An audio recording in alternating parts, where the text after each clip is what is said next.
Hi hello నమస్తే. మీరు చూస్తున్నారు సువర్ణ మీడియా. మరి సంక్రాంతి వచ్చేసింది. మరి సంక్రాంతితో పాటు సినిమాలు కూడా వచ్చేసాయి. మరి ఇప్పుడు మనం గుంటూరు కారం గురించి మాట్లాడుకోబోతున్నాం. ఇన్ని వివాదాల మధ్య, ఇన్ని గొడవల మధ్య రిలీజ్ అయిన గుంటూరు కారం ఎలా ఉంది అంటే, ఒక్క మాటలో చెప్పాలంటే త్రివిక్రమ్ శ్రీనివాసు మహేష్ బాబుని కుర్చీ మడతపెట్టి డాష్. ఎస్, మీరు వినడానికి ఆశ్చర్యంగా ఉంటుంది, బట్ రిజల్ట్ అయితే అలాగే ఉంది. సో ఇది బొమ్మ అదిరిందా the perfect and genuine movie review show. నా పేరు ఉదయ్.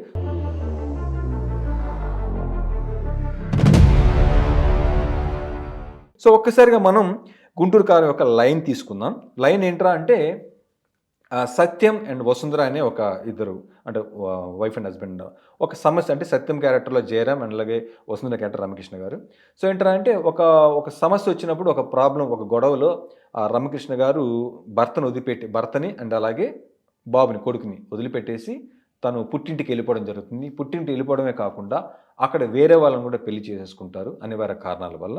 అది ఎందుకు రాదని మన క్లైమాక్స్ తెలుస్తుంది. అలా పెళ్లి చేసుకున్నాక అప్పటి నుంచి కొడుకు కావచ్చు, తండ్రి కావచ్చు, వెళ్ళిపోయిన భార్య కోసం, అమ్మ కోసం బాధపడుతూ ఉంటారు.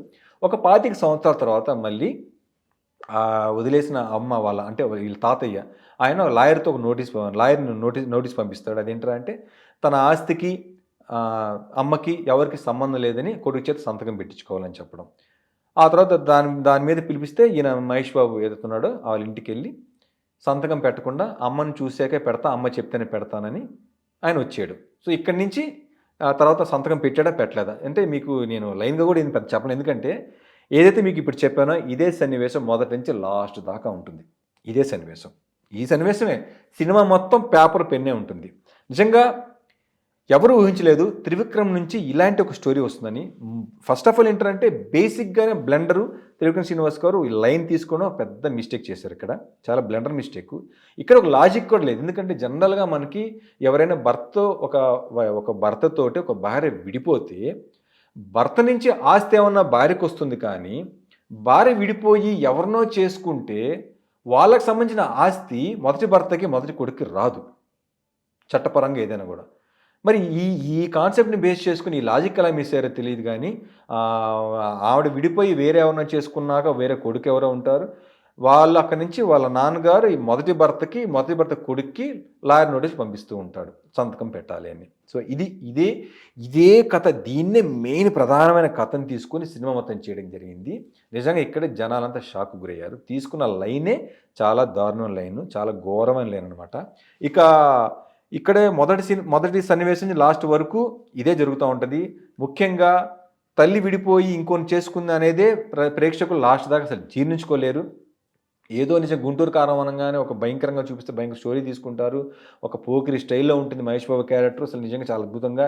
అండ్ అలాగే ఫ్యామిలీ, మనకి త్రివిక్రమ్ శ్రీనివాస్ ఎలాగో ఫ్యామిలీ స్టోరీ, అలా కుటుంబంతో ఆయన అంటే మనకి ఇంతవరకు తెలుసు త్రివిక్రమ్ మ్యాజిక్. అంటే దీంట్లో మనకి త్రివిక్రమ్ మ్యాజిక్ లేదు, త్రివిక్రమ్ మ్యాజిక్ డైలాగ్స్ ఉండవు, ఆయన డైరెక్షన్ ఉండదు, అసలు ఏది కూడా మనకి ఎక్కడ కూడా త్రివిక్రమ్ మార్క్ ఈ సినిమాలో మొదటిసారి ఇంత వేగ్గా.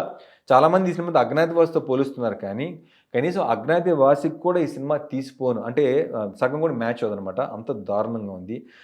ఒక్కసారి మనం ఈ సినిమాలో మన ప్లస్లు మైనస్లు చూద్దాం. ప్లస్లు ఏంట్రా అంటే, Mahesh Babu performance, Mahesh Babu appearance, Mahesh Babu dialogue delivery, Mahesh Babu ease. మైనస్లు ఏంట్రా అంటే, ఎక్సెప్ట్ మహేష్ బాబు తప్ప మిగతా అన్నీ నిజం. వినడానికి ఇది చాలా బాధగా ఆశ్చర్యంగా ఉంటుంది. మహేష్ బాబుని పక్కన పెడితే రిమైనింగ్ మొత్తం మైనస్లే. ఎవ్రీ ఆస్పెక్ట్లో మొత్తం ఫెయిల్యూర్ గుంటూరు కారం సినిమా. డైరెక్షన్ కానించి, స్క్రిప్ట్ కానించి, స్క్రీన్ ప్లే కానించి, సంగీతం కూడా ఆఖరికి. తమన్ అందించాడు ఈ సినిమాలో. తమన్ అందించిన ఆర్ఆర్ చూస్తుంటే మనకు అలా వైకుంఠపురం గుర్తొచ్చేస్తూ ఉంటుంది. యాజ్ ఇట్ ఈజ్ ఆ ట్రాక్స్ తీసుకొచ్చి ఈ సినిమాలో ప్లే చేయడం జరిగింది. మనకి సన్నివేశాలు జరిగేటప్పుడు మనకంతా అలా వైకుంఠపురం ప్యారలల్గా రన్ అవుతూ ఉంటుంది.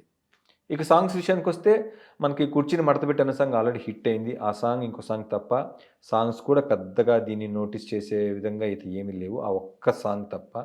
ఇక మనకి ఒక్కసారి కాస్టింగ్ చూసుకుందాము. కాస్టింగ్ చూసుకుంటే పెద్ద పెద్ద ఆర్టిస్టులు: మహేష్ బాబు, శ్రీలీల, రావు రమేష్, మురళీ శర్మ, ప్రకాష్ రాజ్, సునీల్, బ్రహ్మాజీ, అజయ్ ఘోష్, రాహుల్ రవీంద్రన్, వెన్నెల కిషోర్. క్యాస్ట్ చాలా పెద్ద క్యాస్ట్, ఎవరిని కూడా సరిగ్గా వాడుకోలేదు. ముఖ్యంగా రావు రమేష్ ప్రతి సినిమాలో రావు రమేష్కి మంచి మంచి పాత్ర అయితే ఉంటుంది మన త్రివిక్రమ్ సినిమాస్లో. మన మొదటిసారి రావు రమేష్ అయితే అలా నిలబడి ఉంటాడు అంతే. ఎటువంటి పెర్ఫార్మెన్స్ ఏమి డైలాగ్ ఏమి లేకుండా అసలు అంటే స్కోపే లేదు ఆయన క్యారెక్టర్ స్కోపే ఉండదు. అట్లా చాలా క్యారెక్టర్స్ అయితే అసలు ఐడియల్గా ఉంటాయి, అసలు ఏమీ ఉండవు. కాస్త ఎవరికన్నా క్యారెక్టర్ పడింది అంటే మహేష్ బాబుతో పాటు శ్రీలీల, అలాగే వెన్నెల కిషోర్, మురళీ శర్మ, ప్రకాష్ రాజ్, ఈ నలుగురే ఉంటారు. అందరికన్నా ఎక్కువ యాక్ట్ చేసింది ఏంట్రా అంటే పెన్ను, పేపరు, ఇంతే. ఇంత వేగ్గా అనేది అసలు త్రివిక్రమ్ సినిమాస్ అన్నిట్లోకి, త్రివిక్రమ్ సినిమా ఏదైతే ఈ ఫ్లాప్ సినిమాలు ఏమైనా కొన్ని తీస్తే దాంట్లో కూడా మనం ఎంతో కొంత బాగుంటుంది. అన్నిట్లోకి డిజాస్టర్ ఫ్లాప్ అంటే మాత్రం మనకి గుంటూరు కారమే అతనికి రాసుకోవచ్చు. ఇంకా అంటే మనకి సినిమా చూసినంతసేపు మనకి త్రివిక్రమ్ యొక్క పాత సినిమాల రెఫరెన్స్లు కనపడుతూనే ఉంటాయి. అంటే కాపీ పేస్ట్ లాగే ఉంటుంది. లైక్ ఈ సినిమాలో మనకి అలా వైకుంఠపురంలో ఏదైతే మనకి సుశాంత్ క్యారెక్టర్ ఉందో, అంటే ఒక అమాయకుడు కాస్త హీరో అంత క్యాపబుల్ కాకుండా ఎట్లయితే ఉంటాడో, సేమ్ ఈ సినిమాలో కూడా అదేవిధంగా రాహుల్ రవీంద్రన్ ప్లే చేసిన క్యారెక్టర్ ఉంది. అసలు దీనికి రాహుల్ రవీంద్రనే అక్కర్లేదు. సో ఆ క్యారెక్టర్ కూడా ఒక డంబ్ అనమాట ఈ సినిమాలో. అలాగే సెకండ్ హీరోయిన్కి అయితే అసలు క్యారెక్టరే లేదు. అట్లేందంటే క్యారెక్టర్స్ అన్నీ కూడా మనకి ఎక్కడో రెఫరెన్స్లు కనపడతా ఉంటాయి, సన్నివేశాలు, ఆ సీన్స్ పాతి. అంటే కొత్తగా ఆలోచించలేకపోయారు. మనకు పాత సినిమా రెఫరెన్స్ కనపడుతుంది. ఇక అది కూడా పూర్తిగా ఏది కూడా ఫుల్ లెంత్లో ఫుల్ఫిల్ చేసుకోకుండా చాలా వేగ్గా, అత్యంత బలహీనంగా రాసుకున్నారు. జనరల్గా మనకి త్రివిక్రమ్ సినిమాలంటే మనకి ఆయన మార్క్ కామెడీ, ఆయన మార్క్ పెన్. అసలు ఈయనైనా డైరెక్షన్ చేసి అనిపించేసింది. అతను మార్క్ అంటే అతను పంచ్ డైలాగ్స్ కొన్ని ఉంటాయి, ఒక్క పంచ్ డైలాగ్ ఉండదు. ఒక 4-5, అది కూడా మహేష్ బాబు ఫస్ట్ హాఫ్లో కొన్ని ఉంటాయి. మహేష్ బాబు చెప్పే డైలాగులు నవ్వుతాం మనం. అవి కాకుండా ఇంకేమీ లేవు. పంచ్ డైలాగ్స్ లేవు, ఆయన మార్క్ కామెడీ లేదు, ఆయన మార్కు పంచులు లేవు. అసలు మనకి ఇది త్రివిక్రమేణ డైరెక్ట్ చేసిందని కూడా డౌట్ వచ్చేస్తుంది.